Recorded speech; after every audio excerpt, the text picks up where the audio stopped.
आकाश sir Maharashtra लोकसेवा आयोग या परीक्षेतर्फे 119वे आलेत महाराष्ट्रामधून. खूप मेहनत केली आहे, माझ्या डोळ्यासमोर मेहनत केलेली आहे. हे यश सहजासहजी कोणालाही भेटत नाही, हे खूप मेहनतीनंतर भेटतं. सगळ्यांनी आणि तुमच्यासाठी आले. 7 वाजताचा वेळ आपण त्यांना दिला होता, आता तुमच्यासाठी ते रात्री 11पर्यंत थांबलेले आहेत. ठीक आहे, आपण शांततेत त्यांचं काय म्हणणं आहे त्यांना आपण प्रश्न आपल्या बाजूने विचारणार आहोत आणि विदाऊट कोणत्याही पद्धतीच्या आळसाशिवाय आपण ही चर्चा करणार आहोत. आपण तयार आहोत का? नक्की? बरं, मग तुम्ही प्रश्न विचारणार आहात की नाही? नाही किती लोक म्हणले? प्रश्न विचारायचे. आम्ही तुम्हाला सांगणार की ज्यावेळेस प्रश्न विचारायचे असतील सरांना त्यावेळेस विचारा. आकाश थोडीशी तुमची पार्श्वभूमी जर आम्हाला कळाली तर बरं राहील. माझ्याबद्दल जर सांगायचं झालं तर माझं नाव आकाश ज्ञानोबा मुंडे. माझं गाव आहे कुष्टगाव, आपलं रेणापूर तालुक्यामध्ये गाव आहे, जिल्हा लातूरच येतो माझा. आणि माझं बॅकग्राऊंड म्हटलं तर मग शेतकऱ्याचाच मुलगा आहे आणि माझी आई स्वतः शेती करते. वडील लहान असतानाच गेलेले माझे. 2022ला मी प्रॉपरली UPSCची प्रिपरेशन चालू केलेली. त्यासाठी मी दिल्लीला 1 वर्ष गेलेलो आणि 2023ला मी परत 2023ला म्हणजे जवळपास मे महिन्यात मी केलो. तर त्याच वेळेस माझी इकडं MPSCची प्रिलिम्स निघाली होती, MPSC ॲग्री MPSCची. त्यामुळे मी पूर्ण फोकस इकडे ॲग्री MPSCकडेच वळवला. आणि बघा टप्पा किती मोठा असतो बघा. 2024ला मी प्रिलिम्स दिलेली होती, 2025ला मे महिन्यामध्ये मी मेन्स दिली, 2026ला जानेवारी महिन्यामध्ये मी इंटरव्ह्यू दिला आणि आता फायनली सिलेक्शन झालेलं आहे. म्हणजे जवळपास 2 वर्ष गेले त्या गोष्टीसाठी. तर अशी माझी पार्श्वभूमी आहे ओव्हरऑल पाहायला जर केलं तर. आकाश, तुम्ही आनंदवनाचं नाव घेतलं. बाबा त्यांचं आनंदवन, त्याच्या बाबतीत जर थोडंसं सांगितलं तर. जर सगळ्यांना सांगायचं जर झालं, आता सगळेजण शिकत आहात तिथं, कुणी लहान वयाचे आहेत, कुणी मोठ्या वयाचे आहेत. तर सगळ्यांना एक माझं रिकमेंडेशन असेल किंवा एक थोडासा माझ्याकडून ॲडवाईस असेल की प्रत्येकानं आपली कॉलेज लाईफ चांगल्या पद्धतीनं जगली पाहिजे. कारण ओव्हरऑल जर पाहायला गेलं, आज नोकरी जरी लागली, आयुष्यात किती जरी मोठं माणूस जरी झालो तर शेवटी आपल्याला आपल्या पर्सनॅलिटीवरूनच ओळखलं जाते. आणि माझी पर्सनॅलिटी मॅक्झिमम जर डेव्हलप कुठं झाली असेल तर आनंदवनला झाली, जिथं की माझं कॉलेज होतं बाबा आमटेंचं. बाबा आमटेंबद्दल जर सांगायचं झालं तर त्यांनी कुष्ठरोग्यांची खूप सेवा केली. 1949ला आनंदवनची स्थापना केलेली, जिथे की आज स्मार्ट विलेज म्हणून ओळखलं जातं. तर ज्यावेळेस तुम्ही निर्णय घेतला की मला सिव्हिल सर्व्हिसेसची तयारी करायची, स्पर्धा परीक्षांची, ते कशामुळे ठरवलं होतं? विषय कसा आहे, म्हणजे माझे सिनियर वगैरे आमच्या कॉलेजला एक ट्रेंड आहे जिथे की सगळेजण असे म्हणजे खूप सारं कॉम्पिटिशन आहे, ज्या कॉम्पिटिशनचं योग आहे. आणि आमचं एक फोरम असायचं कॉलेजचं. तर फोरममध्ये असे सिनियर प्रत्येक कॉलेजमध्ये एकमेकांचे सिनियर असतातच. तर आमच्या कॉलेजचा ट्रेंड असा वेगवेगळ्या फील्डमध्ये, आता माझे काही सिनियर होते, मी ज्या ग्रुपमध्ये होतो त्या माझे सिनियर होते की ते UPSCची प्रिपरेशन वगैरे करायचे. तसं मला पण म्हणजे नव्हतं माहीत, गायडन्स कुणाचंच नव्हतं. पण त्यांचं बघून चला आपण पण करू. जे चुका म्हणजे योग्य वेळी करायला पाहिजे होतं, जे की पास आउट होण्याच्या अगोदर जेव्हा कॉलेज लाईफ चालू होती, जेव्हा फर्स्ट इयर सेकंड इयरला होतं तेव्हा वेळ लागला, पण शेवटी काही ना काहीतरी भेटलं. आणि माझा प्रॉपर जो अभ्यास चालू केला होता मी तो UPSCचाच चालू केलेला होता. आणि कदाचित मला आत्ता जो पोस्टिंग वगैरे भेटेल कदाचित काही दिवसानंतर, 4 महिने 2-3 महिन्यानंतर पण मला म्हणजे UPSCची प्रॉपर प्रिपरेशन करायचीच आहे. म्हणजे थांबायचं नाही अजून पण, ही माझी स्वतःचीच इच्छा आहे. तसंच मला वाटतं की तुम्ही पण थांबलं नाही पाहिजे आयुष्यामध्ये. ही जी जिद्द आहे, ही चिकाटी आहे, ही कुठून आली? ही जिद्द पाहायला गेलं तर सर, कारण आज जो म्हणजे जेव्हा म्हणजे माझी रिझल्ट लागला त्यावेळेस डोक्यात नव्हतं की काय केलं म्हणजे पुढं करू का नको करू. पण जेव्हा रिझल्ट आलाय त्याच्यानंतर थोडासा कॉन्फिडन्स अजून जास्त बिल्डअप झालाय. कारण रिझल्टच्या अगोदरच्या दिवशी स्वतःचं काय स्टेटस होतं, स्वतःच्या नजरेत काय होतं, समाजाच्या नजरेत काय होतं, आणि आज रिझल्ट ज्या दिवशी लागला त्या क्षणापासून आतापर्यंत रोज कार्यक्रम चालू आहेत, इकडे तिकडे सत्काराला बोलवलं जात आहे. विशेषतः स्वतःपेक्षा म्हणजे मला वडील नाहीत तर मला आईचा आनंद पाहण्यात ते वेगळाच क्षण असतो. तर मला वाटतं की प्रत्येकानं आपल्या आई वडिलांना याच्यापेक्षा मोठं गिफ्ट काहीच नाही आपल्या आईवडिलांना आपण देऊ शकत नाहीत. मला वाटतं आपल्याला यश मिळणं आणि त्या यशाचा सन्मान आपल्या आईवडिलां आपल्या यशामुळे आपल्या आईवडिलांचा सन्मान होणं कदाचित यापेक्षा मोठी गोष्ट कोणती नाही. मला वाटतं त्यासाठी आपण काही पण केलं पाहिजे, अभ्यास केला पाहिजे. कष्टाशिवाय पर्याय नाही. कष्ट असं नाही की आजचा युग आहे स्मार्ट वर्क करायचं युग आहे. त्यामुळे मला वाटतं की प्रत्येकानं 100% द्या. जी गोष्ट करतोय त्यात 100% द्या. असं नाही की प्रत्येकजण वेगवेगळ्या फील्डमध्ये जाण्याचा प्रयत्न करत असेल तर मला वाटतं 100% दिले पाहिजे प्रत्येकाने. मी प्रसंग सांगू इच्छितो. आकाश सरांचा ज्यावेळेस रिझल्ट आला होता त्यांच्या आई देखील आल्या होत्या आणि आईचा सत्कार झाला आकाश सरांसोबत आणि त्यांचे जे शब्द होते ना की ते म्हणले की मला कधी आकाशनं सांगायची गरज नाही पडली की अभ्यास कर किंवा नको करू. त्यांनी त्याचा अभ्यास केला आणि जे काही झालं आहे ते आकाशमुळे आहे आणि त्यांचे शब्द होते की असा मुलगा खरंच भेटण्यासाठी नशीब लागतं. सो एक मुलासाठी एक आई इतकी प्राऊड असलेली मी स्वतः बघितलेलं आहे माझ्या स्वतःच्या डोळ्यांनी. त्यामुळे अगेन पुन्हा एकदा अभिनंदन त्या गोष्टीसाठी. तर या सगळ्या प्रोसेसमध्ये स्वतःला कोणत्याही वाईट संगतीपासून कशा पद्धतीनं दूर ठेवलं ही खूप महत्त्वाची गोष्ट आहे. आज स्वतःबद्दल तुम्हाला सगळ्यांना सांगताना आनंद होतोय की कधी सुपारीचा कडा सुद्धा खाल्लेला नाही मी आणि मला अभिमान पण आहे त्या गोष्टीबद्दल. साथीदार खूप सारे भेटले कॉलेज लाईफमधल्या, काय भेटत नाही सगळ्या गोष्टी, खाणारे पिणारे सगळ्या गोष्टी भेटल्या. पण या बाबतीत स्वतःच्या मनावर ताबा ठेवलेला की कधीच वाईट संगतीला लागायचं नाही. माझं फ्रेंड सर्कलच असेल लहानपण माझं असं असायचं की म्हणजे लहानपणापासून माझी आई पण म्हणती की ह्याचे मित्र ह्याच्यापेक्षा मोठ्या वयाचे असायचे. माझे सगळे जे मित्र आहेत ते खूप माझ्यापेक्षा मोठ्या वयाचे आहेत. माझ्यासोबतचे कमी असतील पण माझे मोठे जे आहेत खूप सारे आज अधिकारी वगैरे खूप मोठे मोठे अधिकारी पण आहेत. आपल्या संगतीचा परिणाम खूप आपल्यावर इम्पॅक्ट होतो. माझ्यावर कदाचित माझ्या मित्रांचाच इम्पॅक्ट झालेला. माझ्यापेक्षा खूप मोठे आहेत पण आमचं खूप सारं असं बॉन्डिंग एकदम छान आहे आणि त्यांच्या मार्गदर्शनाखाली वगैरे लहानपणापासून मोठं झालं. त्या संगतीचा परिणाम खूप छान झाला आणि स्वतःवर कंट्रोल ठेवलेलं, जिथे की व्यसनाच्या कधीच आहारी गेलेलो नाही. त्यामुळे मला वाटतं की प्रत्येकानं त्या गोष्टी पाळल्याच पाहिजेत कदाचित. आणि अभिमान पण आज नाही, आज जवळपास माझं वय 27 आहे. तर मला वाटतं ही अभिमानाची गोष्ट आहे की 27व्या वर्षापर्यंत मी कधीच कुठल्या वाईट संगतीला लागलो नाही किंवा कधीच कुठली वाईट व्यसन लावून घेतलं नाही स्वतःला.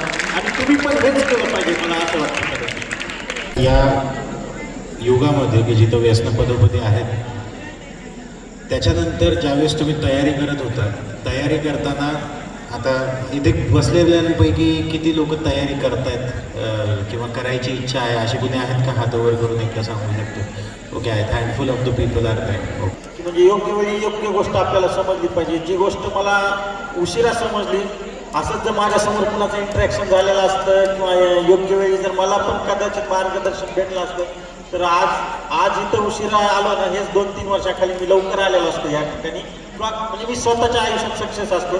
तर मला एक वाटतं की समजा 10वीपर्यंतचा टप्पा आपला वेगळा असतो, 12वीपर्यंतचा टप्पा पण पूर्णपणे वेगळा असतो. 12वीच्या नंतर थोडीफार मॅच्युरिटी यायला लागते.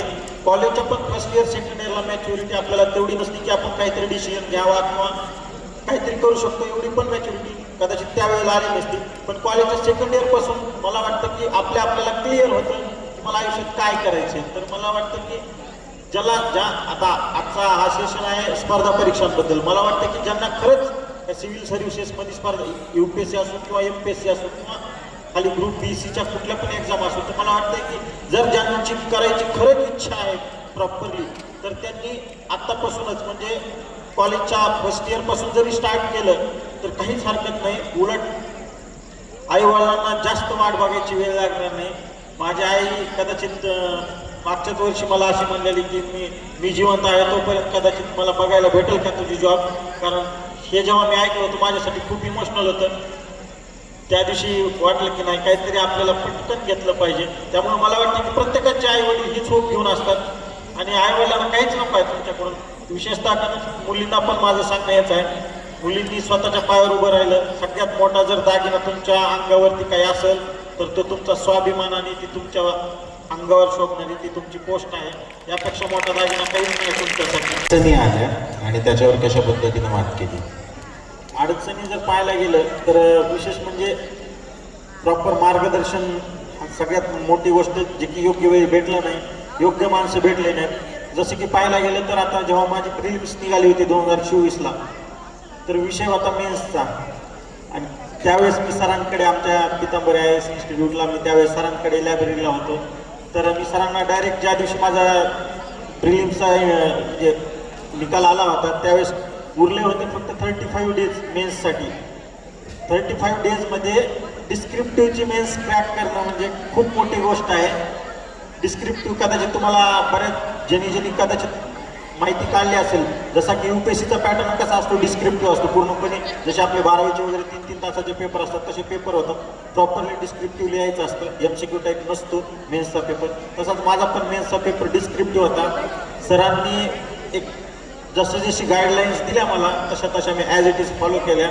आणि स्वतःचं पण जे की 4 वर्ष मी कष्ट घेतलेले होते आनंदवनमध्ये BSc ॲग्रिकल्चर, ते ज्ञान पूर्णपणे पणाला लावलं. जी स्ट्रॅटेजी सरांनी सांगितली ती 35 डेजमध्ये मी प्रॉपरली प्लॅन करून फॉलो केली. मला एक वाटतं की आयुष्यात आपल्याला समजतं आपल्या आजूबाजूला एकतरी व्यक्ती आयुष्यात असतो आपल्यापेक्षा मोठा, किंवा कधी छोट्या पण व्यक्तीकडून शिकायला भेटतं. जसे की मोठे जे असतात अधिकारी किंवा आपल्या कोणीतरी नोकरीला लागलेला वगैरे, आपल्याला कळून जातं की हा व्यक्ती मला योग्यपणे सांगणार आहे. तसं मी सरांना ब्लाइंडली फॉलो केलेलं. त्यामुळं मला वाटतं की या गोष्टींकडे विचारानं तुम्ही पाहिलं पाहिजे की आपल्याला मार्गदर्शन करणारा चुकीचं आहे की बरोबर आहे. कधी वाईट ट्रॅकवर पण घालणारे खूप व्यक्ती आपल्याला आयुष्यात भेटतात, मुलांना भेटतात, मुलींना भेटतात. मला वाटतं त्यापासून थोडंसं दूर राहिलं पाहिजे आणि जे फोकस आहे कदाचित त्यावरती लक्ष दिलं तर खूप बेटर राहील. असतं जे स्पर्धा परीक्षेची तयारी करतात त्यांच्या लक्षात येईल. त्यावेळेला कॅन्डिडेट्स असं म्हणतात की नाही होणार आणि सोडून देतात. झेंडेवर करा, पांढरा झेंडा वर करणे म्हणतात त्याला आमच्या भाषेत. सो तसं करतात, पण आकाशने ते नव्हतं केलं. जे सांगितलं त्या फॉर्मॅटमध्ये आणि त्यांनी स्वतःचं स्मार्ट वर्क वापरलं त्यामध्ये. अँड देन हे खूप सोपं राहिलं, पण एक चॅलेंजिंग वेमध्ये त्यांनी खूप स्मार्टली त्या गोष्टी हँडल केल्या 35 दिवसामध्ये आणि त्याचा रिझल्ट आला होता त्यावेळेस. मुव्हिंग ऑन, ज्या वेळेला मेन्सचा रिझल्ट आला, प्रीचा रिझल्ट आला आहे, आता मेन्स दिली आहे आणि मेन्सचा रिझल्ट आला आहे, इंटरव्ह्यूचा कॉल आलेला आहे. इंटरव्ह्यूचा कॉल आल्यावर काय डोक्यात चालू होतं? इंटरव्ह्यूचा कॉल डोक्यात आल्यावर म्हणजे एक कॉन्फिडन्स बिल्टअप झालेला होता तोपर्यंत की आता इंटरव्ह्यू आला आहे तर आता क्रॅक करायचा आहे. कारण माणसानं जर प्रीच नाही निघाली तर ते दुःख कमी असतं, खूप कमी असतं. पण प्री निघून मेन्स निघून इंटरव्ह्यूला जाणं मग खूप मोठा लॉस आहे तो. कारण 2 वर्षाची जर्नी असती, पूर्णपणे डायरेक्ट झिरोवर जाऊन बसतो आपण, परत स्टार्ट करावं लागतं. पण कॉन्फिडन्स खूप होता. सगळं माझं मेन्स सरांपाशीच झालेली. इंटरव्ह्यूला डायरेक्ट ज्या दिवशी आला मेन्सचा रिझल्ट, इंटरव्ह्यूला ज्या दिवशी क्वालिफाय झालो कदाचित त्याच दिवशी सरांनी मला बसवलं. आज स्टार्ट करू म्हटले सरांनी. म्हणजे सरांनी मला वाटतं माझ्यापेक्षा एफर्ट्स कदाचित सरांनी जास्त घेतलेत माझ्यासाठी. कारण हे खूप महत्त्वाचं. आपल्या आयुष्यात कोण व्यक्ती आपल्यासाठी एफर्ट्स घेतो ना, खरंच त्याचे उपकार कधी विसरायचे नाही, तर त्याला 100% द्यायचे. तो आपल्याकडून करून घ्यायला ना तर आपण आपले 100% दिले पाहिजेत कदाचित. आणि ज्या दिवशी माझा रिझल्ट आला होता मी त्याच दिवशी कदाचित सरांनी मॉक इंटरव्ह्यू घ्यायला चालू केले माझे. आणि कदाचित आमचे 10 म्हणजे मॉक इंटरव्ह्यू झालेले. आणि जेव्हा फायनलचा पण इंटरव्ह्यू झालेला होता मॉक इंटरव्ह्यू आमचा, तेव्हा तो रेकॉर्ड करून घेतलेला होता सरांनी. आणि मला विश्वास म्हणजे मला वाटत होतं जर सिलेक्शन झालं नसतं तर तो आमचा म्हणजे इंटरव्ह्यूचा व्हिडिओ यूट्यूबला आला नसता. पण माझी खूप इच्छा होती की हा इंटरव्ह्यू यूट्यूबला आलाच पाहिजे. कधी येणार तो सिलेक्शन झाल्याच्या नंतर. आणि कदाचित योगायोग असा झाला की सिलेक्शन झाला नसतो UPSC म्हणजे आमचा मॉक इंटरव्ह्यू पण यूट्यूबला आलेला आहे कदाचित. आणि मला खूप छान वाटतंय की सरांकडून मला तो इंटरव्ह्यू सरांपाशी देण्याचं पण म्हणजे भाग्य लाभलं नाही. ही न्यूजपेपर वाचतात आणि न्यूजपेपर वाचत असतानाच त्यांना वाटतं की हा क्वेश्चन मला कदाचित इंटरव्ह्यूमध्ये येईल. आणि प्रीला व्यवस्थित स्ट्रॅटेजी नाही, मेन्सला नाही, डायरेक्ट इंटरव्ह्यूचा विचार बऱ्याचदा विद्यार्थ्यांचा चालू होतो. हे कसं दूर करायचं? मला एक वाटतं की म्हणजे ज्यावेळी जी गोष्ट आहे, सपोज आपण प्रिलिम्सची तयारी करत आहोत तर फक्त फुल फोकसनी करावं आणि कॉन्फिडन्सनी करावं. इंटरव्ह्यू त्यावेळेस आपण बघून घेऊ. कारण प्री मेन्स आणि ज्यावेळेस आपण इंटरव्ह्यूला जातो ना त्यावेळेस आपण परिपक्व झालेला असतो कदाचित. कारण तो कॉन्फिडन्स ऑटोमॅटिक बिल्डअप झालेला असतो त्या प्रोसेसमधून. जवळपास 1-1.5 वर्षाची जी प्रोसेस असती. तर इंटरव्ह्यूचा हा अप्रोच आहे की इंटरव्ह्यू असा असतो की समोर जेव्हा आपण जातो पॅनलच्या, कदाचित त्यांची तयारीतच असतात की याला कसं आपण गार करायचं, याला कसं घाबरून सोडायचं. आणि कदाचित माझ्यासोबत तसंच झालेलं. माझा इंटरव्ह्यूचा किस्सा पण खूप खतरनाक आहे. कारण ज्या दिवशी इंटरव्ह्यूचं म्हणजे जवळपास आमचे 200 इंटरव्ह्यू होते एका दिवशी MPSCच्या आपल्या बेलापूरचं MPSC ऑफिसला मुंबईला येते. तर त्या दिवशी डॉक्युमेंट व्हेरिफिकेशनला पहिलं नाव माझंच. म्हणजे मला धडधड तिथूनच चालू झाली. म्हणजे कसं असतं ती प्रोसेस असते, तिथं बसलेलो असतो आपण, आपलं नाव आलं की एक भीती असते. आणि त्या दिवशी डॉक्युमेंट व्हेरिफिकेशन पण माझं झालं पहिल्यांदा, इंटरव्ह्यूला पण मलाच बोलवलं पहिल्यांदा. कदाचित सपोज 5-6 विद्यार्थी इंटरव्ह्यू घेऊन वगैरे करून वगैरे आले तर नंतर वेगळा कॉन्फिडन्स असतो, क्वेश्चन वगैरे कळतात की कसं वगैरे आले. पण मला त्या दिवशी पहिल्यांदाच बोलवलं. आता नाही म्हणलं, तयारीत फुल गेलेलो. कसं आहे, क्वेश्चन जरी चुकले इंटरव्ह्यूला तर कॉन्फिडन्स असला पाहिजे, सॉरी म्हणण्याची धमक असली पाहिजे, सॉरी पण असं पोलाइटली आलं पाहिजे. त्यांनी तुमच्यामध्ये एवढा राग आणण्याचा प्रयत्न करतात, खूप राग आणण्याचा प्रयत्न करतात, तुम्हाला चिडवण्याचा प्रयत्न करतात, असे क्वेश्चनवर क्वेश्चन विचारतात. एक क्वेश्चन संपला नाही तर दुसरा क्वेश्चन विचारतात. म्हणजे आपल्या पूर्ण डोक्याचं हे करून टाकतात. त्यामुळे मला वाटतं की सायलेन्स, स्वतःला शांत किती ठेवलं पाहिजे आपण, शांततेनं उत्तर किती दिलं पाहिजे. सॉरी पण असं आलं पाहिजे की समोरच्याला सॉरी आपलं गोड वाटलं पाहिजे त्या पॅनलला. त्यामुळे कमी क्वेश्चन एका दिवस आले तरी चालतात, पण क्वेश्चन छान उत्तरं देता आली पाहिजे. आमचा इंटरव्ह्यू होता 50 मार्क्सचा. तर माझा जो पॅनल होतं माझं, तर 26 मार्क्सचा टॉपर होता आमच्या इंटरव्ह्यूचा. तर मला 24 दिलेले होते, त्यामुळे छान मार्क्स होते. इंटरव्ह्यूला खूप सारे मार्क्स दिले जात नाहीत, कटछाट केली जाते. त्यामुळे मला वाटतं की म्हणजे योग्य वेळी योग्य स्टेजलाच फोकस केलं पाहिजे. इंटरव्ह्यूमधलं हे फार महत्त्वाचं आहे. 26चा हायेस्ट होता आणि 24 आकाशला आहे. म्हणजे सेकंड हायेस्ट जे महाराष्ट्रातले मार्क होते ते इंटरव्ह्यूमध्ये आकाशला भेटले होते त्यावर्षी. मेहनत करणं हे शिकू शकतात बघा तुम्ही. खरंच प्रिपरेशन चालू असताना होतंय का नाही, माझं होईल का नाही, घरामध्ये परिस्थिती कशी आहे, आई कष्ट करते, काही लोकांचे आई वडील दोघंही जण मजूर आहे, माझ्या स्वतःच्या डोळ्यासमोरचे हे घटना आहेत आणि त्या गोष्टीचं प्रेशर खूप असतं.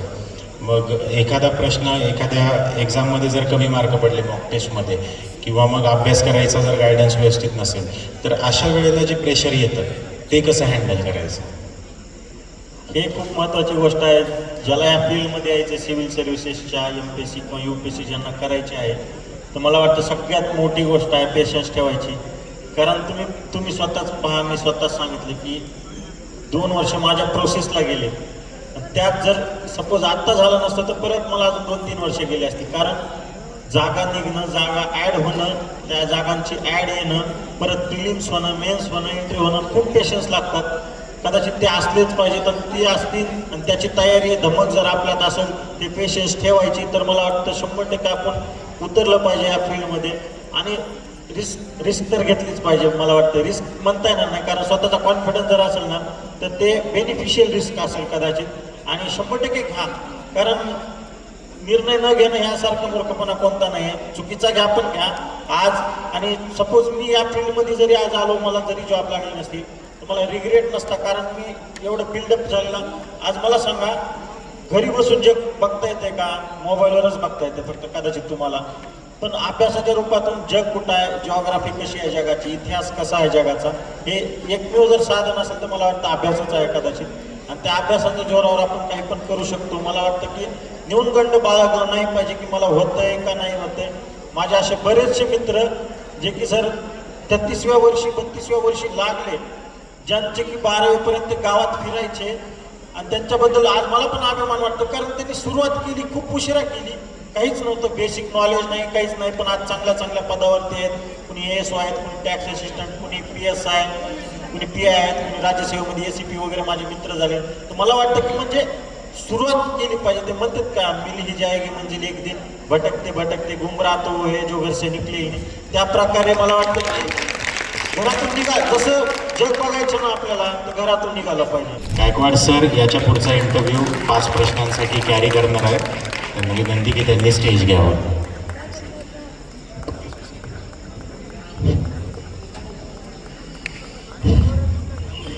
आकाश, प्रथमतः तुझं अभिनंदन. Thank you so much sir. आणि तू जे काही आमचे या ठिकाणी विद्यार्थी आहेत, विद्यार्थ्यासमोर आला त्याबद्दल तुझा आभार सुद्धा. प्रश्न असा आहे, तू जी परीक्षा दिला, 3 प्रकारची परीक्षा दिल्या, त्याच्यामध्ये पहिलं प्री आणि दुसरं मेन्स आणि तिसरं इंटरव्ह्यू. तर आमच्या विद्यार्थ्यांना थोडीशी अशी माहिती सांगशील का की प्रिलिमसाठी तू नेमके कुठले बुक्स रेफर केला आणि काय अभ्यासाची स्ट्रॅटेजी होती? आता प्रत्येकाला जर सांगायचं झालं स्टार्ट कसा करायचा, आपल्याला स्पर्धा परीक्षेची तयारी करायची आहे, स्टार्ट कुठून घेतला पाहिजे किंवा कसा केला पाहिजे. आता दोन गोष्टी आहेत, तयारी कोणत्या लँग्वेजमध्ये करतो, एक आहे मराठीमध्ये करतो की आपण इंग्लिशमध्ये करतो, हे मॅटर करते. लँग्वेज मॅटर करत नाही, आपण स्टडी कसा करणार आहोत तोच मॅटर करतो. मी स्वतः मराठीतून आलेलो पण मी इंग्लिशमध्ये स्टार्ट केली, आज माझं पूर्ण प्रिपरेशन इंग्लिशमध्येच असतं. तर लँग्वेज बॅरियर कधीच बनत नाही, बॅरियर बनतात तर आपले सेल्फ डाऊटच बनतात. मला एक वाटतं की स्टार्ट ज्याला करायचं आहे, सपोज ज्याला इंग्लिशमध्ये स्टार्ट करायचं आहे त्यानं प्रॉपरली NCERT जे बेसिक बुक्स वगैरे असतात जवळपास 7 to 12 पर्यंतचे, तर त्यांनी ते बेसिक रीडिंग करायला चालू केलं पाहिजे आपल्या ग्रॅज्युएशनच्या फर्स्ट इयरपासून वगैरे. बेसिक जे सब्जेक्ट आहेत 7 to 12 पर्यंतचे ते स्टार्ट करा. आणि ज्यांना मराठीमध्ये प्रिपरेशन करायचे त्यांनी आपले महाराष्ट्र सरकारचे डायरेक्टली जे बोर्डाचे बुक्स आहेत मराठीमध्ये, जे की मराठीमध्ये हिस्ट्री, जिओग्राफी हे सगळे ते डायरेक्ट वाचायला चालू केले पाहिजे. जेव्हा या बेसिक बुक्सची रीडिंग होईल आपली पूर्णपणे, थोडीफार कमांड येईल, त्यावेळेस जे की मोठे बुक्स वगैरे असतात जसं की सपोज क्वालिटी आहे तर क्वालिटीसाठी लक्ष्मीकांत वगैरे यूज केलं, जसं इकॉनॉमिक्ससाठी वेगवेगळे विवेक सिंग आहे किंवा नितीन सिंगानिया वगैरे आहेत, तसं ते बुक्स वगैरे किंवा आर्ट अँड कल्चरसाठी आहे. हिस्ट्रीसाठी वेगवेगळे NCERTचे जुने बुक्स रेफर केले जातात. म्हणजे सोर्सेस खूप आहेत, फक्त तुमची तयारी असली पाहिजे करायची. तुम्हाला ॲटोमॅटिकली साधं मोबाईलवर जरी टाकलं तुम्ही books related to UPSC preparation किंवा books related to MPSC preparation, automatically list येऊन जाते तुम्हाला कमी पडणार नाही. फक्त तुमची तयारी असली पाहिजे. मोबाईल आज सगळ्यांकडे आहे तर त्याचा प्रॉपरली यूज केला पाहिजे. तर त्यांना मेन्सची स्ट्रॅटेजी अशी सांगायला गेली तर जो स्टडी तुम्ही बेसिक बुक्सचा वगैरे करताय, जिथं की मल्टिपल चॉईस क्वेश्चन 4 ऑप्शन दिले जातात, 4 ऑप्शनपैकी एक चूज करायचा असतो प्रिलिम्सला, तर तोच फॉर्मॅट मेन्सला नसतो. मेन्सला काय असतं, एखादा क्वेश्चन दिला जातो आणि त्याला पूर्णपणे डिस्क्रिप्शनमध्ये आपल्याला आपल्या ऐकूनुसार आपण जितका स्टडी केला त्याच्यानुसार आपल्याला उत्तर करायचं असतं. तर मला वाटतं की म्हणजे प्री आणि मेन्स वेगवेगळं न करता जेव्हा प्रिलिम्सची तयारी करता किंवा मेन्सचा पर्स्पेक्टिव्ह सुद्धा थोडासा डोक्यामध्ये ठेवला पाहिजे. मला लिहायचं पण आहे, एखादा क्वेश्चन येतोय प्रिलिम्सचा MCQ टाईपमध्ये, तर मेन्सचा सुद्धा तसा आला तर मला काय लिहिता येईल, पूर्णपणे मोठं डिस्क्रिप्टिव्ह आन्सर कसं लिहिता येईल, त्या दृष्टीने तुम्ही तयारी केली पाहिजे. बुक्स जास्त काही नसतात, बेसिक बुक्स प्रत्येक विषयाचं एकच बुक्स रेफर करायचं आणि तेच मल्टिपल वेळा रिव्हिजन करायचं. जास्त सोर्सेस घ्यायचे नाहीत, कुठल्या पण बुक्स एकच घ्यायचं आणि तेच मल्टिपल वेळा रिव्हिजन करायचं. कदाचित तुम्ही खूप लवकर यशस्वी होताल हा जर फॉर्म्युला तुम्ही कंटिन्यू केला. बोलला की तू इंग्रजी मीडियमचा विद्यार्थी आहे आणि या ठिकाणचे बरेचसे विद्यार्थी असे आहेत की त्यांना इंग्रजीबद्दल थोडीशी भीती आहे. आणि ॲक्च्युली सांगायचं म्हटलं तर मला स्वतःला इंग्रजीबद्दल थोडीशी भीती आहे आणि माझे इंग्रजीचे 10चे मार्क आहेत फक्त 35 मार्क्स. 1 मार्क्स कमी पडला असता तर मी फेल झाला असतो तिथे. मग जर असे काही विद्यार्थी ज्यांची की इंग्रजी कच्ची आहे त्यांना राज्यसेवा द्यायची असेल किंवा MPSC किंवा UPSC जर प्रिपरेशन करायचं असेल तर ते घाबरतात, इंग्रजी त्यांना येत नसल्यामुळं. मग ते देऊ शकतात का इंग्रजी जर वीक असेल? मला एक म्हणायचे, लँग्वेज बॅरियर बनणार नाही तुम्हाला. मराठी मीडियम तुम्ही निवडू शकता, प्रॉपरली मराठी सोर्सेस पण अवेलेबल आहेत भरपूर सारे. तुम्हाला पूर्ण एक्झाम मराठीमध्ये देता येऊ शकते. UPSCला तुम्हाला हिंदी आणि इंग्लिश हे 2 मीडियम असतात, पण राज्यसेवेला तुम्हाला पूर्णपणे आपला पेपर मराठीत येतो. पुन्हा नंतर फक्त राज्यसेवा डिस्क्रिप्टिव्हमध्ये फक्त एकच पेपर आहे क्वालिफिकेशनचा, जिथे की 33 मार्क्स लागतात क्वालिफाय व्हायला. तो इंग्लिशचा फक्त एकच पेपर असतो, बाकी सगळे तुम्ही मराठी मीडियममध्ये प्रॉपरली देऊ शकता. न्यूनगंड आमानात कधीच बाळगू नका की मला इंग्लिश येत नाही किंवा मी इंग्लिशमध्ये करू शकत नाही. मला स्वतःलाच इंग्लिशचा खूप प्रॉब्लेम होता. 10th झाल्याच्या नंतर मला 6 महिने मला काहीच कळत नव्हतं. मी सायन्स घेतलेलं. मेन्ससाठी जो इंग्रजी विषय आहे तो फक्त क्वालिफाय विषय आहे आणि 300 मार्कापैकी 75 मार्क्स जर पडले त्याला तर तो क्वालिफाय होतो. फक्त 25% मार्क्स त्यांना क्वालिफायसाठी लागतात. याचा अर्थ मग इथले सर्व विद्यार्थी जरी इंग्रजी कच्ची असेल ते इव्हन राज्यसेवा त्याच पद्धतीनं UPSCसाठी सुद्धा 25%च मार्क्स क्वालिफायसाठी आवश्यक आहेत. म्हणजे ज्यांची इंग्रजी वीक आहे, ज्यांना वाटते बाबा वीक असल्यामुळे मी प्रिपरेशन करू शकत नाही, ते पण करू शकतात असं तुला म्हणायचं आहे का? ओव्हरऑल मराठीत पण प्रॉपरली तुम्ही करू शकता. इंग्लिशचा नेऊन गंड माळगायचा नाही डोक्यामध्ये कधी की माझी इंग्लिश मराठी हे मॅटर करत नाही. तुमचा स्वतःचा कॉन्फिडन्स किती आहे ते मॅटर करते. तुम्ही एखाद्याला इंग्लिश येत जरी नसली पण त्याची जर तयारी असली की मला इंग्लिशमधूनच तयारी करायचं 100% होतं. एक बुक फर्स्ट टाइम जेव्हा रिडिंग करतो, मला लक्ष्मीकांतची मी जेव्हा बुक रिडिंग करत होतो तेव्हा मला काहीच कळालं नव्हतं फर्स्ट टाइम. पण तीच रिडिंग जेव्हा second time, third time, fourth time, multiple time केली, ॲटोमॅटिक कळायला लागली, वर्डिंग कळायला लागली. आणि तयारी असली पाहिजे. एखादा शब्द येत नाही लगेच नोट डाऊन करणे, त्याचा अर्थ समजून घेणे. मराठीत पण सगळे बुक्स अवेलेबल आहेत, जसं इंग्लिशमध्ये आहेत तसे मराठीत. त्यामुळं बॅरियर बनणार नाही लँग्वेज. त्यामुळे कुठल्या पण लँग्वेजमध्ये तू तयारी करू शकता. त्याचं रिव्हिजन मात्र फक्त वाढवावं लागेल. छान. प्रिलिममध्ये गणित किंवा बुद्धिमत्ता एक विषय आहे. मग असे काही विद्यार्थी आहेत किंवा काही जणांचं इंग्रजी वीक आहे, काही जणांचं गणित वीक आहे. गणित मग वीक असलेले असे विद्यार्थी MPSC किंवा UPSC करू शकतात का? 100% करू शकतात. जर पाहायला गेलं UPSCचा सीसॅट असतो, 2 पेपर असतात. एक GSचा पेपर असतो आणि एक सीसॅटचा पेपर असतो. त्याच प्रकारे राज्यसेवेत पण GSचा आणि सीसॅटचा पेपर असतो. राज्यसेवा आणि UPSCमध्ये डिफरन्स जर पाहायला गेलं तर राज्यसेवेचा पेपर हा सीसॅटचा जो असतो तो एकदम म्हणजे नॉर्मल असतो. तुम्ही आज इथं जेवढे बसलात, तुम्ही साधे पॅसेज जरी वाचून जर उत्तर काढले तुम्ही सहजरित्या क्वालिफाय होऊ शकता सीसॅटचा पेपर राज्यसेवेचा. पण त्यात ॲज कम्पेअर्ड टू राज्यसेवा UPSCचा पेपर हार्ड असतो. तर तुम्हाला एफर्ट्स घ्यावेच लागतील. तिथं क्वांट असो किंवा रिजनिंग असो, कुठल्या पण गोष्टीला थोडे जास्त एक्स्ट्रा एफर्ट्स घ्यावे लागतात. पण ज्यांना प्रॉपर राज्यसेवा करायची आहे तर त्यांनी 100% तुमचा सीसॅट सहजरित्या क्वालिफाय होऊन जाऊ शकतो. पेपर वाचनाला किती महत्त्व दिलं पाहिजे? पेपर न्यूज रिडिंग असलीच पाहिजे. कारण प्रिलिम्सला जवळपास 15 ते 20 क्वेश्चन्स हे करंट रिलेटेड असतात, करंट अफेअर्स रिलेटेड. त्यामुळे रोजचा न्यूज पेपर वाचलाच पाहिजे. काही गोष्टी असतात करंट अफेअर रिलेटेड जे एक जेव्हा आपण रेग्युलर न्यूज रिडिंग वगैरे करतो तेव्हा आपल्या अभ्यासाशी रिलेटेड कोणती न्यूज महत्त्वाची आहे ते आपल्याला सहजरित्या कळून जाते. त्यामुळे मला वाटतं की रोज न्यूज रिडिंग करा. ज्यांना इंग्लिशमध्ये करायचे त्यांनी इंग्लिशमध्ये करा तयारी. तो इंग्लिशचा न्यूजपेपर वाचा. आणि ज्यांना मराठीत करायचं त्यांनी आपला लोकसत्ताचा पेपर आहे चांगला मराठीमध्ये, तो फॉलो करा कदाचित. न्यूजपेपर वाचत असताना काही नोट्स वगैरे काढणं अपेक्षित आहे का? 100% ज्याची इच्छा आहे, म्हणजे ज्याला वाटतं हा पॉईंट रिलेटेड आहे आपल्या अभ्यासाशी तर 100% काढून ठेवा. ही तर खूप चांगली सवय आहे. कारण बुक्स वगैरे इकडचे तिकडचे करंट अफेअर्स घेण्यापेक्षा स्वतःची जर करंट अफेअर्सच्या नोट्स असतील तर योग्य वेळी आपल्याला पटकन रिवाईज करता येतील. फास्ट आपल्याला त्याचा उपयोग होईल. मला सांग, स्पर्धा परीक्षेमध्ये जर आपल्याला यशस्वी व्हायचं असेल तर दररोज किती अभ्यास करणं अपेक्षित आहे आणि तू किती तास अभ्यास केला? मला एक वाटतं की माझा अभ्यास कदाचित मी जास्त करायचो ना, माझा 6 ते 7 घंटे अभ्यास असायचा. पण आउटपुट खूप छान यायचं. जेव्हा आपण अभ्यासाला बसायचो बाकीच्या गोष्टी कदाचित डोक्यात येत नव्हत्या. माझी सवय ती एक छान आहे की डोक्यात कुठलीच गोष्ट नाही जाईल. जेव्हा अभ्यासाला बसतो कमी करा पण छान करा. नाही तर अभ्यासाला बसलो एकच पान आपलं 2 घंटे रिवाईज होत नाही, एकच पान आपण पलटतच नव्हतं, तिथंच फिरून फिरून तिथंच घुमत आहोत, तर तशा अभ्यासाला काही अर्थ नाही. कमी जरी केला अभ्यास पण प्रॉपरली करा. जास्त वेळ दिला आणि प्रॉपरली जरी केला तर ते तर बेस्टच आहे एकदम. कारण कमी वेळेत आपल्याला रिझल्ट छान येईल.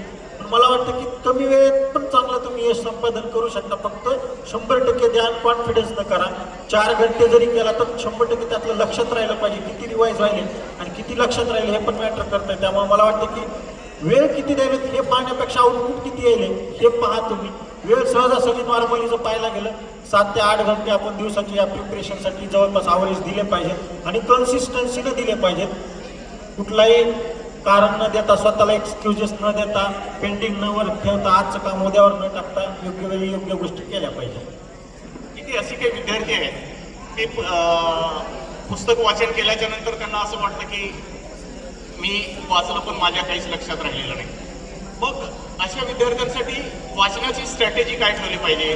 किंवा दर किती दिवसाच्या नंतर जर आपण एखादं चॅप्टर अवघड वाटलं तर त्याचे शॉर्ट नोट्स काढले तर किती दिवसाच्या नंतर ते रिव्हिजन करावं? किंवा तू दर किती दिवसाच्या नंतर पाठीमागचं रिव्हिजन करत होतास? थोडंसं विद्यार्थ्यांना सांग आमच्या. मला एक वाटतं, सपोज एखादा बुक्स वगैरे फर्स्ट टाइम रिडिंग करायलो तर आपल्याला कदाचित समजत नाही. फर्स्ट टाइम कोणाला समजत नाही ना. मला समजलं होतं ना, तो मला पण समजणार आहे. पण तेच बुक जेव्हा सेकंड टाइम रिव्हिजन करताल त्यावेळेस 100% अरे हा पॉईंट आपण वाचला होता, असं तुम्हाला प्रत्येक पावला तुम्ही जेव्हा बुक्स पुढं जाताल सेकंड रिडिंगला तेव्हा ॲटोमॅटिकली ती गोष्टी लक्षात येतात. 100% आठवत नाहीत, पण नाही मी हे वाचलं होतं एवढं तरी लक्षात येतं. तसंच मला वाटतं की 15 दिवसाचा तरी कमीत कमी शेड्यूल असला पाहिजे, जास्त नसला पाहिजे. कमी 8 दिवसाला जरी रिव्हिजन झालं तर बेस्टच आहे, पण कमीत कमी 15 दिवसाचं तरी म्हणजे रिलेसारखं आज वाचलं तर कमीत कमी तेच बुक्स 15 दिवसाला पण रिवाईज झालं पाहिजे. कदाचित यामुळेच तुमच्या लक्षात राहतील गोष्टी. जर त्याच ठिकाणी महिना ते 1.5 महिन्याचा जर गॅप पडला तर कदाचित प्रत्येकजण विसरून जातो. सर मीच नाही का कोणी पण विसरून जातो. त्यामुळं मल्टिपल रिव्हिजन ठेवा आणि योग्य टाइम ठेवा. 6वी ते 10वीच्या विद्यार्थ्यांनी नेमकं काय केलं पाहिजे जे की भविष्यामध्ये ते ऑफिसर होते? मला एक वाटतं की आता सगळे माझ्या लहान भावासारखेच आहेत कदाचित, तर सगळ्यांना एकच रिक्वेस्ट आहे, मस्ती करा, दंगा करा, सगळं करा, एन्जॉय करा. फक्त जो अभ्यास दिलाय, सपोज कोणीतरी 6वीला आहे आज, तर तो 6वीचाच परफेक्ट करा. तुम्ही इतरत्र काहीच गोष्टी करू नका. 6वीच्या वयात तुम्हाला 10वीची करायची गरज नाही किंवा 7वीची करायची गरज नाही. 6वीला आहात तर 6वीचंच प्रॉपरली करा. आणि जेव्हा तुम्ही 6वी ते 10वी होईल आणि जेव्हा 12वी होईल आणि जेव्हा तुम्ही पेपर पाहताल कुठले स्पर्धा परीक्षेचे, UPSCचे किंवा UPSCचे, तर तुमच्याच बुक्समधून आलेले क्वेश्चन्स असतात, वेगळं काहीच नसतं. 6वी ते 12वी हाच सिलेबस असतो, याच्या बाहेर काही वेगळं नसतं. फक्त काही मोठे बुक्स वगैरे असतात ज्यात की थोडे एक्स्ट्रा पॉईंट्स वगैरे असतात. NCERT आणि स्टेट बोर्डचे जे बुक्स या बाहेरचा क्वेश्चन नसतो, फिरून वगैरे असतात क्वेश्चन, जिथे की मल्टिपल टाइम्स वेगवेगळ्या रिसोर्सेस घ्यावं लागतात, त्याचे रिव्हिजन करावं लागतं. त्यामुळे मला वाटतं की ज्यांना या प्रिपरेशनमध्ये यायचं त्यांनी स्वतः ज्या वर्गामध्ये आहात तिथं 100% द्या आणि 100% यश येईल. कुणी IAS बनेल, कुणी IPS बनेल, पण तुमची सध्या स्वतःची मानसिकता तशी असली पाहिजे, त्यावेळेला तुम्ही अभ्यास केला पाहिजे. जाता एवढंच विचारतो, येथे जे विद्यार्थ्यांनी स्पर्धा परीक्षेची तयारी करणार आहेत, मोस्टली विद्यार्थिनी जे सोशल मीडियावर त्यांचे अकाउंट आहे, फेसबुकवर आहे, इंस्टाग्रामवर आहे किंवा अजून वेगवेगळे काही जे असतील ते त्यांच्या ह्याच्यावर आहे. मग तुम्ही फेसबुक किंवा इन्स्टा किंवा कुठल्या तरी सोशल ह्याच्यावर प्लॅटफॉर्मवर पण असणार. म्हणजे ज्यावेळेस आपण स्पर्धा परीक्षेची तयारी करतो त्यावेळेस आपण काय केलं पाहिजे?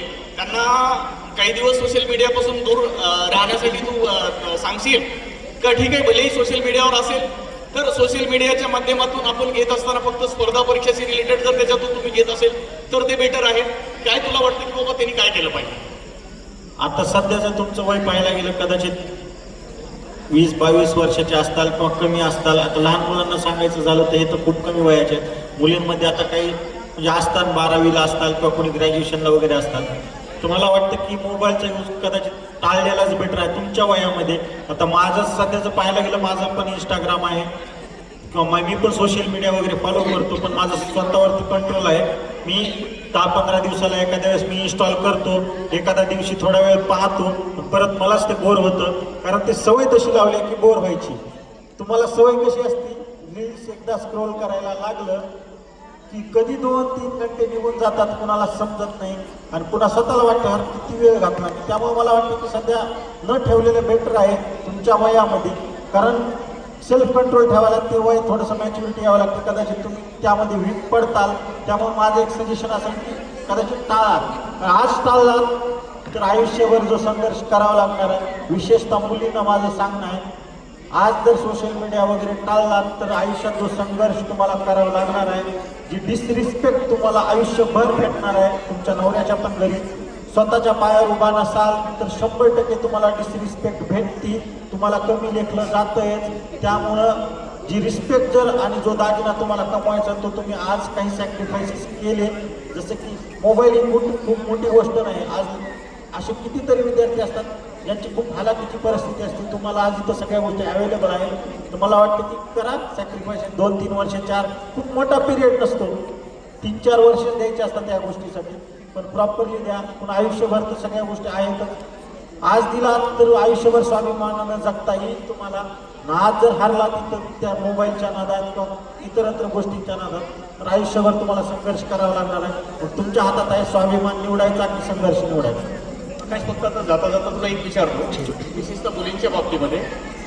आता जर बघितलं सोशल मीडियाच्या माध्यमातून किंवा बाकी वॉटेवर आपण बरेचशा गोष्टी ऐकतो की प्रेम प्रकरणं, समजा मुलांची मुलीसोबत प्रेम प्रकरणं, मुलांची मुलीसोबत प्रेम प्रकरणं. आणि या प्रेम प्रकरणामुळं बरेचसं असं होतं की त्यांनी या स्पर्धा परीक्षेपासून थोडं दूर जातात. त्याच्यामुळं त्याचा इम्पॅक्ट असा होतो की स्पर्धा परीक्षेची तयारी करत असताना अचानक ते प्रेमामध्ये पडल्यामुळं तो स्पर्धा परीक्षापासून त्यांचं मन डायव्हर्ट होतं आणि ते जे त्यांना पाहिजे ते मिळत नाही. तुमच्या वयामध्ये आपण कुठल्या तरी गोष्टीमध्ये फसतो, प्रेम करतो, मुलांच्याकडून चुका होतात किंवा मुलींकडून चूक बनत नाही मी त्या गोष्टीला, फक्त योग्य वेळ नसते ती. कारण आत्ताची जी वेळ आहे ती आपली काहीतरी बनायची आहे, काहीतरी करायची आहे. आज चुकलात तर आयुष्याला मुक्ताल.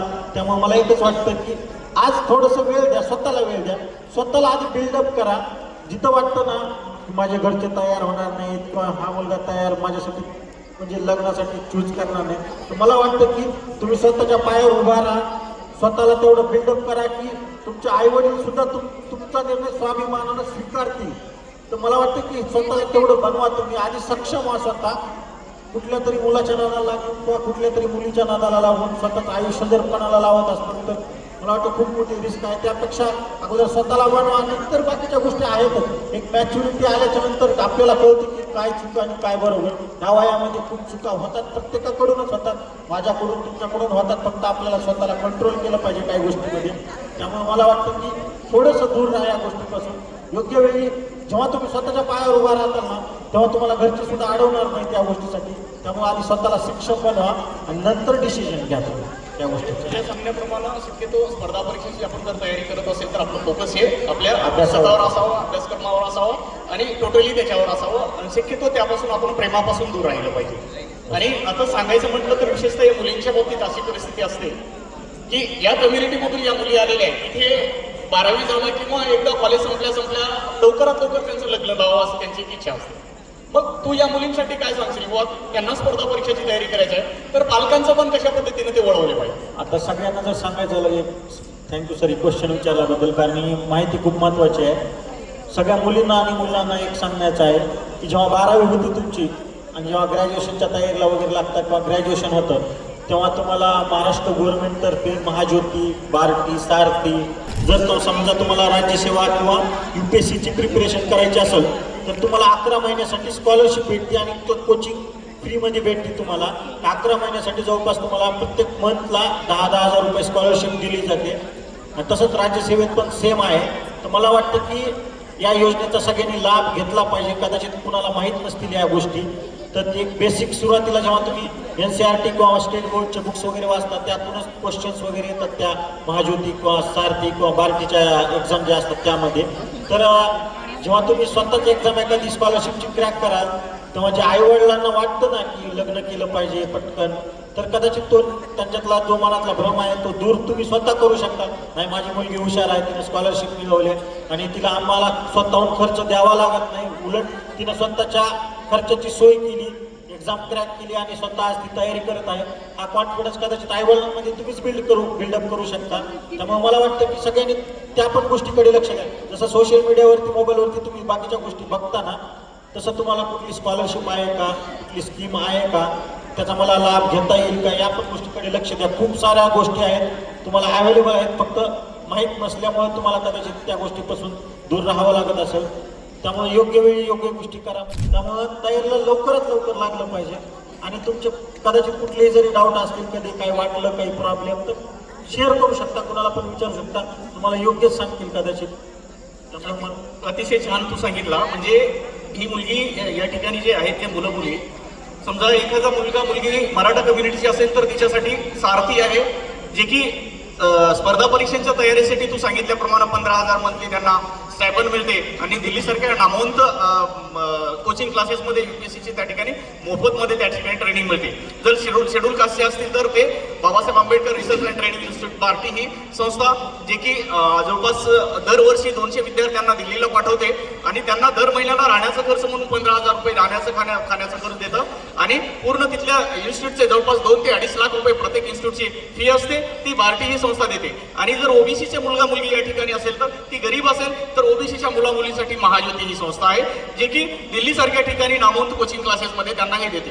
जर यांना इथून गेल्याच्या नंतर लग्नाची भीती असेल तर यांची हुशारी हे जर चांगले प्रॉपरली हे जर तयारी करत असेल तर ज्यावेळेस त्यांची जाहिरात येईल, जाहिरातीमध्ये यांनी फॉर्म भरल्याच्या नंतर सीईटीची परीक्षा झाल्याच्या नंतर चांगले मार्क्स मिळाले की दिल्लीच्या सारख्या ठिकाणी त्यांना नंबर लागतं आणि जाण्यासाठी 5,000 रुपये त्यांना इथून दिल्लीला, शेड्यूल कास्टचे असतील तर 5,000 रुपये तुम्हाला विमानाचा खर्च सुद्धा मिळतं इथून दिल्लीला जाण्याचं, आणि रिटर्न येताना 5,000 रुपये विमानाचा खर्च सुद्धा तुम्हाला देतं, आणि तिथे गेल्याच्या नंतर दर महिन्याला 15,000 तुमचं राहण्याचं खाण्याचं खर्च देतं, आणि इन्स्टिट्यूटचं टोटल कोचिंग क्लासेसचं जवळपास 11 महिन्याचं फीस हे बार्टी ही संस्था पेड करतं. त्याच पद्धतीनं वेगवेगळ्या ह्याच्यासाठी महाज्योती, सारथी, ओपनसाठी अमृत ही संस्था त्या पद्धतीनं हे चालू आहे.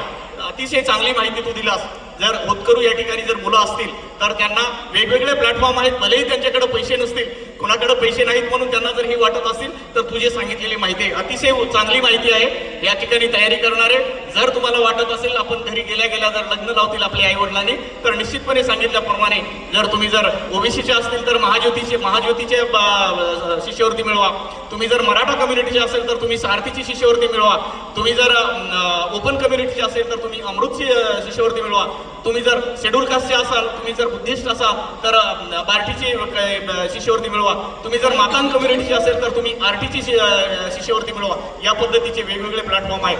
फार वेळ झालेला आहे. आता मला वाटतं तू अतिशय चांगल्या पद्धतीनं या विद्यार्थ्यांना सांगितलेस. आपण काही मुलांचे 1-2-4 मुलांचे 2-4 मुलींचे आपण त्यांचे काही असेल तुला विचारायचं असेल तर आपण घेऊया. एमपीएससीचा पॅटर्न युपीएससी सारखाच आहे, सेम सिलेबस सारखाच आहे, फक्त राज्यसेवेचा जो पॅटर्न आहे त्यामध्ये फक्त महाराष्ट्राचा सिलेबस महाराष्ट्राची तर सर प्रिलिम्सची ज्यावेळेस आपण प्रिपरेशन करतो की नाही, प्रिलिम्सची करत असतेवेळेस मेन्सची पण तेव्हा सुरुवात केली तरच म्हणजे जास्त बेनिफिट मिळेल ना. म्हणजे त्या प्रिलिम्सची सुरुवात करते वेळेस म्हणजे मला असं विचारायचं आहे की प्रिलिम्सची प्रिपरेशन करते वेळेस मेन्सची पण प्रिपरेशन करायची दोन्ही सोबत, ती कशा प्रकारे करावी. जर सपोज आपली प्रिलिम्स मे महिन्यामध्ये होती राज्यसेवेची किंवा UPSCची, तर मला वाटतं की जेव्हा मेन्सच्या अगोदर 2 ते 2.5 महिने प्रॉपरली प्रिलिम्सची तयारी करायची, म्हणजे प्रिलिम्सच्या व्ह्यूनं. पण त्या अगोदरचा जो काळ असेल, सपोज आपण तयारी चालू केली नोव्हेंबर किंवा ऑक्टोबरपासून, तर मला वाटतं की म्हणजे मेन्सचा पर्स्पेक्टिव्ह ठेवला पाहिजे. मला ॲन्सर पण लिहिता आलं पाहिजे. मला नुसतं MCQ टाईपमध्ये ॲन्सर करता नाही आलं पाहिजे. तर मला एखादा क्वेश्चन डिस्क्रिप्टिव्हचा आला तर तो पण क्रॅक करता आला पाहिजे. ही तयारी चालू ठेवायची जवळपास जानेवारी ते फेब्रुवारीपर्यंत मेन्सच्या पर्स्पेक्टिव्हनं. आणि जेव्हा फेब्रुवारीच्या नंतर पूर्णपणे फोकस आपला प्रिलिम्सवरती असला पाहिजे, कारण प्रिलिम्स क्रॅक केली तरच आपण मेन्सकडे जाऊ शकणार आहोत. आणि प्रिलिम्स जेव्हा क्रॅक करतो ना तेव्हा वेगळाच कॉन्फिडन्स बिल्डअप होतो. त्यामुळे मला वाटतं की दोन्हीची स्ट्रॅटेजी असली पाहिजे. फक्त प्रिलिम्सच्या अगोदर 2 ते 3 महिने प्रॉपरली प्रिलिम्सला दिले पाहिजे त्या दृष्टीनं. त्यासाठी प्रिलिम्सला जर पाहायला गेलं तर PYQ वगैरे आहेत. जसं की आता राज्यसेवेचं जर पाहायला गेलं 21,000चं एक बुक आहे, कदाचित इंग्लिशमध्ये पण अवेलेबल आहे आणि मराठीत पण अवेलेबल आहे. तर तशा टाईपमध्ये UPSCचे पण आहेत, जसं की PYQवर जर राज्यसेवेचा जर पूर्णपणे पॅटर्न पाहायला गेलं तर ज्याची कमांड PYQवर आहे त्याचा रिझल्ट 100% येतोच. म्हणजे सिलेबस जसं की हिस्ट्रीचा घेतला मी टॉपिक, हिस्ट्रीमध्ये संस्कृतीबद्दल पण आहे, परंपरा, लोकसंस्कृती. मग त्या लोकसंस्कृतीबद्दल मी थोडंसं विश्लेषण केलं किंवा डेफिनेशन लिहिली, सेपरेट बुक्स केल्या, हिस्ट्रीची, जिओग्राफीची, इकॉनॉमी त्याचा सेपरेट केला तर त्याचा फायदा होईल. मला एक वाटतं की स्ट्रॅटेजी असली पाहिजे, प्रत्येकाची वेगवेगळी स्ट्रॅटेजी असली. प्रत्येक गोष्ट जर आपण सपोज नोट्स काढायच्या म्हणलं तर प्रत्येक टॉपिकची ते पण पॉसिबल नाही, कारण ही एक्झाम आहे, आपल्याला लवकर क्रॅक करायची आणि लवकर आपल्याला सक्सेस भेटायचं आहे. तर मला वाटतं स्मार्टली गेलं पाहिजे आपण. जिथं खरंच आपल्याला वाटतं की इथं खरंच नोट्स काढायची गरज आहे तर तिथं 100% काढल्या पाहिजेत. जिथं वाटतं सपोज पॉलिटीसारखा विषय आहे तर त्यात नोट्स काय काढणार आहोत आपण, काढू शकतो 100%, माइंड मॅप वगैरे काढू शकतो. पण तिथं सपोज लक्ष्मीकांत वगैरे बुक्स आहेत तर 100% त्यात जर केलं तर मला वाटतं त्याच्या बाहेरचा वगैरे काही क्वेश्चन असतो पॉलिटीला वगैरे. तसेच काही इकॉनॉमिक्स आहे किंवा नंतर हिस्ट्री वगैरे आहे. हिस्ट्री कशी असते, स्टॅटिक असते, त्यात जास्त काही चेंज होत नसतात.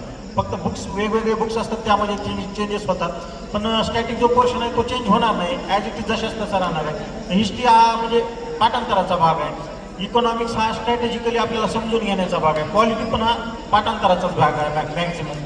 तर तसं वाटतं की म्हणजे ज्या विषयामध्ये जो आपल्याला स्ट्रॅटेजी लावता येईल कदाचित त्यानुसार गेलं पाहिजे. जिथं नोट्स खरंच नोट्स कशासाठी असतात, प्रिलिम्स जेव्हा असती सपोज 10-15 दिवसावर आहेत त्यावेळेस आपल्या नोट्स रिव्हिजनसाठी खूप महत्त्वाच्या असतात. त्या प्रिलिम्स पर्स्पेक्टिव्हनं कदाचित नोट्स, तर मला वाटतं की म्हणजे नोट्स असल्या पाहिजेत, फक्त मायन्युटली असल्या पाहिजेत. नाही तर नोट्स काढत बसलो आणि एखादं वर्ष नोट्स काढण्यात जाते तर तसं पण नसलं पाहिजे. म्हणजे स्मार्टली गेलं पाहिजे, माझं ओव्हरऑल सांगण्याचं तात्पर्य. नोट्स काढून आपलं जरी वेगळं असेल, तिला वाटत असेल ही स्ट्रॅटेजी जर योग्य आहे तर त्या पद्धतीनं ती सुद्धा करू शकते. धन्यवाद. दुसरं कोणी आहे का अजून? तर आता जीएस आणि सीसॅट, तर त्यामध्ये सीसॅट आणि जीएसचा अभ्यास करताना म्हणजे कसं असलं पाहिजे, कॉम्बिनेशन कसं असलं पाहिजे? म्हणजे सीसॅट आणि जीएस बद्दल जर सांगायचं झालं तर राज्यसेवेचा जो सीसॅट आहे, जर प्रॉपरली राज्यसेवा करायची तर मला वाटतं तुम्ही राज्यसेवेच्या सीसॅटची म्हणजे डोक्यात भीती ठेवूच नका, कारण सहजरीतीने तुमचा तो क्रॅक होऊन जाईल. तिथं पॅसेज वगैरे असतात मराठीमध्ये, जवळपास 50 क्वेश्चन पॅसेजवरच असतात जवळपास. त्यामुळं तुम्ही नुसतं फक्त पॅसेजवरच तुम्ही पास होऊ शकता. पण त्याच ठिकाणी जर UPSCचं पाहायला गेलं तर UPSCचा काय होतं, बरेचसे आता माझे मित्र होता माझा दिल्लीला असताना तयारी करताना, त्यानं 3 वेळेस UPSCचा इंटरव्ह्यू दिला आणि 4थ्या वेळेस सीसॅटमध्ये गेला तो. कारण त्यावेळेस 2023ला काहीतरी जवळपास सीसॅट खूप हार्ड आलेला होता. UPSCचा सीसॅट हा थोडा हार्ड लेवलचा असतो, त्यासाठी आपल्याला वेळ द्यावाच लागतो.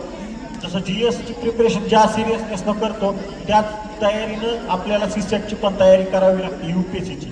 पण त्याच ठिकाणी जर राज्यसेवेची करायची तर राज्यसेवेला तुम्ही बिनधास्त राहा. सर, कारण राज्यसेवेला सर मी 2024ला सीसॅटचा पेपर दिला होता राज्यसेवेचा, मी सप्टेंबरमध्ये झालेला. त्याला सर मला सीसॅटला 132 स्कोर आला होता. पण सर आता मी ते त्यानंतर UPSCचे पेपर चालले सर, त्यानंतर सीसॅट तसं डिफिकल्ट आहे सर. म्हणजे त्याचं कॉम्बिनेशन नाही बसत सर राज्यसेवेसोबत. हा आपण पेपरमध्ये पॅसेज जरी सोडवले सर 132च्या पुढं म्हणजे आपण 150पर्यंत प्लस कसंही मारू शकतो सर राज्यसेवेमध्ये. पण तेच UPSCमध्ये नाही करू शकत सर. म्हणजे काय सर नेमकं त्याच्याबद्दल काय मग तेच सांगतो मी. UPSCचा जो सीसॅट असतो तो हार्ड लेवलचा असतो, त्यासाठी आपल्याला रोज प्रॅक्टिस करावी लागेल. जर राज्यसेवा देतो तर ब्लाइंडली जरी आपण एक्झाम डायरेक्ट जरी द्यायला गेलो पॅसेजच्या जीवावर, आपला जर IQ छान पद्धतीनं असेल डेव्हलप झालं तर आपण डायरेक्टली आपण सॉल्व करू शकतो, सीसॅट क्वालिफाय होऊ शकतो. पण UPSCला त्या भ्रमात गेलं नाही पाहिजे. 100% आपल्याला एफर्ट्स घेतलेच पाहिजेत. रोज मॅथ्सची, क्वांटची, रिजनिंगची, नंतर पॅसेज रिजनिंगची वगैरे तर आपल्याला प्रॅक्टिस केलीच पाहिजे. प्रिलिम्सच्या अगोदर कमीत कमी 2 महिने तरी प्रॅक्टिस रोज असलीच पाहिजे. ज्या पद्धतीनं GSला आपण ज्या पद्धतीने सिरियस घेतो, मॅक्झिमम पोरांचे GS निघतात सर. आमच्या इन्स्टिट्यूटला पण GSला खूप चांगले विद्यार्थी यावेळेस बसले असते, पण सीसॅटमध्ये गेले 5-6 विद्यार्थी आमच्या इन्स्टिट्यूटचे पण सरांच्या सीसॅटमध्ये गेले. त्यामुळे सीसॅटला सिरियस घेतलंच पाहिजे. हो सर. दुसरा प्रश्न आहे सर माझा. सर न्यूजपेपर सगळे वाचा म्हणतात, म्हणजे न्यूजपेपरमध्ये काय मुद्दे वाचले पाहिजे सर, हे जरा मार्गदर्शन करा सर. न्यूजपेपरमध्ये मुद्दे वाचण्याच्या अगोदर आपण सिलेबस बघितला पाहिजे. हो सर. सिलेबस आपल्याला पाठ असला पाहिजे, UPSCचा असो किंवा राज्यसेवेचा असो. सिलेबस जर पाठ असेल तर लगेच तुम्ही जेव्हा न्यूजपेपर वाचताल तेव्हा तुम्हाला 100% कळेल की ही न्यूज आपल्या सिलेबस रिलेटेड आहे आणि ही न्यूज आपल्या सिलेबस रिलेटेड नाही. तुम्ही अगोदर सिलेबस पाठ करा. प्रत्येकाला सांगतो की सिलेबस पाठ करा, सिलेबस 10 वेळेस डोळ्याखालून घाला. जेव्हा न्यूजपेपर वाचताल इकॉनॉमिक्स रिलेटेड असं वाटतं ही महत्त्वाची गोष्ट आहे. पॉलिटिक्स असेल डायरेक्टली सोडून द्यायची. जी गोष्ट महत्त्वाची नाही न्यूजमध्ये ते सोडून द्या डायरेक्टली. जे महत्त्वाची वाटते ते वाटलं तर नोट डाऊन करा, नोट्स काढा. सर एखादा नवीन विद्यार्थी सर ऑप्शन निवडत असेल, एखादा ऑप्शनल सब्जेक्ट निवडत असेल राज्यसेवेला किंवा UPSCला असेल, मग सर ऑप्शनल सब्जेक्ट कसा निवडला पाहिजे किंवा काय तर एखादा स्कोरिंग वाढवण्यासाठी सब्जेक्ट आहे तो कसा निवडला पाहिजे सर? ऑप्शनलमध्ये जर पाहायला गेलं तर ऑप्शनल सपोज आपलं बॅकग्राऊंड काय आहे. आता माझं बॅकग्राऊंड जर पाहायला गेलं तर BSc ॲग्रिकल्चर झालेलं आहे, त्यामुळे माझं ऑप्शनल BSc ॲग्रिकल्चर म्हणजे ॲग्रिकल्चरच आहे माझे दोन्ही पण ऑप्शनल. तर तसंच प्रत्येकाचं ग्रॅज्युएशन कशात झालं आहे त्याच्याशी रिलेटेड जो स्ट्रॉंग सब्जेक्ट आहे तुमचा. स्कोरिंग सब्जेक्ट थोडंफार होतात, काही सब्जेक्टला स्कोरिंग समजलं जातं, काहीला कमी समजलं जातं. पण मला वाटतं की तुमचा जो ऑप्शनल तुम्ही जे 4 वर्ष तयारी केली आहे ग्रॅज्युएशनमध्ये, ज्यानं BA केलं आहे किंवा BSc केली आहे किंवा कुणीतरी बॉटनी केली आहे, काहीतरी प्रत्येकाचं वेगवेगळं आहे, तर तुम्ही 3 निवडा. तुमचा जो सब्जेक्ट आहे 4 वर्ष तुम्ही त्या गोष्टीसाठी दिलेत, तर तुम्ही मला वाटतं की ते 4 वर्षाचं नॉलेज सोडून तुम्ही दुसरं कशाला घेताय. तर त्या 4 वर्ष ज्या गोष्टी दिलेत तो ऑप्शनल कदाचित निवडला पाहिजे. आणि जर कदाचित कोणाला खरंच प्रॉपर UPSCची किंवा MPSCची प्रिपरेशन करायची आहे तर कदाचित एकदा प्रत्येक सरांना, कारण मी त्यांच्याच मार्गदर्शनाखाली करतो, कदाचित एखाद्या वेळेस सरांना डायरेक्टली तुम्ही जर भेट दिली तर तुम्हाला उलट सोपं जातील गोष्टी मला वाटतं. असे काही सब्जेक्ट त्या डिग्रीचे असून सुद्धा काही जण आता सोशॉलॉजी किंवा पब्लिक ॲडमिनिस्ट्रेशन असे सब्जेक्ट घेतात ते जे की स्कोरिंग राहतात. जर तुला वाटत असेल याच्यापेक्षा ते स्कोरिंग चांगलं आहे आणि मी ते करू शकतो, पब्लिक ॲडमिनिस्ट्रेशनमध्ये थोडंसं तुला त्याचं ज्ञान आहे ते वाचल्याच्या नंतर मी त्याच्यावर जर क्रॅक करू शकतो तर तुझं PGचं सोडून तो विषय सुद्धा तू घेऊन त्याच्यामध्येही चांगले मार्क्स घेऊ शकतो. स्कोरिंग मार्क्स तेच असतो. येस येस येस, फक्त त्याच्यामध्ये तुझं इंटरेस्ट पाहिजे, तू करू शकतो, तुला हे पाहिजे, फक्त कॉन्फिडन्स पाहिजे. कोण दुसरे अजून? तुम्हाला जर कधी क्वेश्चन असतील कुणाला तर मला डायरेक्टली विचारू शकता. कदाचित मी नंबर पण शेअर करू शकतो सर, पण प्रॉपरली जर मला त्याच रिलेटेड विचारणार असेल तर मी करेन कदाचित. तुमची इच्छा काय आहे? नाही चालेल, नाही नंबर शेअर करा ज्यांना वाटत असेल. ज्यांना कुणाला जर खरंच प्रॉपर प्रिपरेशन करायचं आहे, मला ज्या माझ्याकडून चुका झाल्यात वगैरे तर त्या चुका तुमच्याकडून होऊ नये हाच माझा उद्देश असेल कदाचित सांगायचा. त्यामुळे जर ज्यांना कुणाला कधी तयारीला या गोष्टीच्या लागायच्या तर त्यांनी विचारू शकता कधी. पण मी एक नंबर सांगतो, कदाचित ज्यांना घ्यायचा असेल त्यांनी नोट डाऊन करा. बिंदासली तुम्ही विचारू शकता. माझा नंबर घ्या 9552 99 69 41. आकाश मुंडे. आकाश, तुझं अभिनंदन. तू डॉक्टर बाबासाहेब आंबेडकर सामाजिक समता सप्ताहामध्ये या ठिकाणी याच वर्षी तुझं महाराष्ट्र लोकसेवा आयोग MPSC मार्फत तुझं ह्याचे कृषी अधिकारी म्हणून निवड झालं आणि तू आमच्या विद्यार्थ्यांसमोर एक इंटरव्ह्यूसाठी तयार झाला आणि इंटरव्ह्यूसाठी आला. निश्चितपणे तुझ्या या इंटरव्ह्यूचा फायदा बरेचशा विद्यार्थ्यांना आमच्या होणार आहे आणि आम्ही अपेक्षा करतो नेक्स्ट किंवा अजून 2 वर्षाच्या नंतर मी इथेच आहे याच टेबलवर तू UPSCचा सिलेक्टेड कॅन्डिडेटमधून इकडं आमच्या सर्व विद्यार्थ्यांना इंटरव्ह्यू देशील यासाठी मी तुला शुभेच्छा देतो आणि तुझं फ्युचर हे ब्राईट व्हावं अशी अपेक्षा बाळगतो. थांबतो. तुला जय हिंद, जय भीम, जय महाराष्ट्र.